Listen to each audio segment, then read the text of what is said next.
السلام عليكم ورحمة الله وبركاته.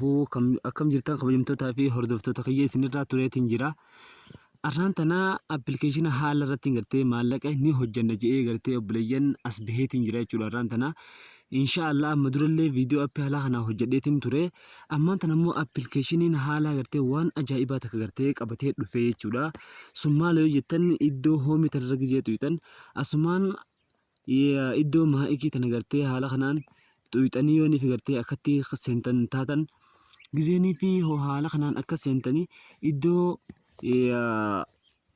tanarra erni iddoo itti gartee mallattoon diimattee heessunarra gizee haala kanaan akka tuyne sababa tokko malee mallattoo atummaan gartee seenuu bichaadhaan pooyintii 89 fi 64 naa kannee jechuudha. Asitti kun akkuma ilaaltanii gartan dooraala 8.9 naa kannee ammaan tana invite nama godhuu bichaan kudhaniin gahdee ichi booda withdraw godhuu gartee niin danda'a jechuudha. Successful godhee irraa milkaa'uu niin danda'a.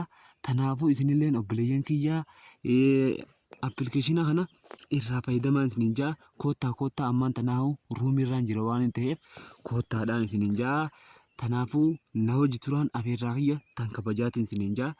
Koottaa akkaataa itti fayyadamasaa jalqaba irraan qalummatti isiniin garsiisa. Akkaataa itti register godhanii fi akkaataa itti verify godhanillee viidiyoo galgala asaanu kana irra edit godhee isiniif maxxansa. Koottaan isiniin jaa beeksisaan isinii maxxansuu barbaade jechuudha. Karaa hedduudhaan irraa fayyadamna waan ta'eef koottaa.